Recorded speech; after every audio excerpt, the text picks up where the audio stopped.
अब क्या करते हैं, हम तो धन मांगने आते हैं और कहते हैं जो जन मेरी शरण है ताका हूँ मैं दास। अब दास देख लो किसा होया करे। दास किसे कहते हैं, दास की परिभाषा सुनाता हूँ। एक बार अब्राहम सुल्तान अधम जो राजा था उसने घर त्याग दिया था, परमात्मा की कृपा से घर त्याग दिया था और वो किसी चला गया, एक आश्रम में रुक गया। उस आश्रम में सब दास कहें अपने आप को, फलाना दास फलाना दास, और थोड़ी बात पर एक दूसरे का न्याख काट लड़ने लगे, तू क्या बन रहा है। तब अब्राहिम सुल्तान अधम जिसकी दास कथा सुनाना जा रहा है, इसका थोड़ा सा लिंक बीच में और आ गया। जब वो घर त्याग गया था, पहले ये राजा था, तो उसने कहा कि भाई आप नाम दास जरूर लिखते हो पर कर्म आपके लक्षण दास के नहीं है। उन्होंने पूछा भाई क्या बात भगत जी, कैसे नहीं।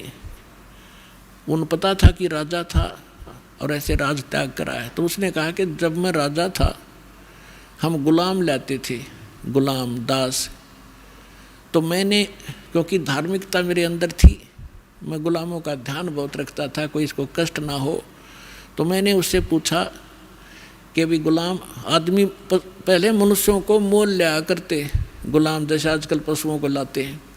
राजा लोग या सेठ साहूकारों के वहाँ वो नौकर रहा करते थे, उनको जो मर्जी झूठा कुटा टुकड़ा दे दिया, उनकी सब स्वतंत्रता समाप्त हो जाती थी और जो यस जो कह दिया वही करते थे, आगे यस कर सकते थे, नो नहीं। और उनकी सो इच्छा कुछ नहीं होती थी गुलाम की। तो अब्राहिम सुल्तान ने कहा कि मैंने उससे पूछा कि ए गुलाम तेरा क्या नाम है।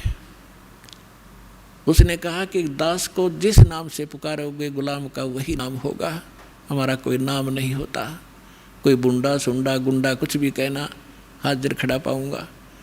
आपको कौन सा भोजन रुचिकार है। कहने लगा दास की कोई इच्छा नहीं होती, जो झूठा कुठा दोगे हम उसी में संतुष्ट होते हैं।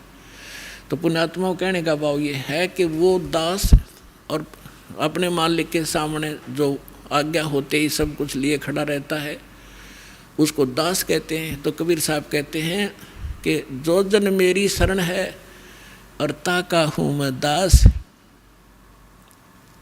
और गेल गेल ला गया फिरूं जब तक धरती आकाश।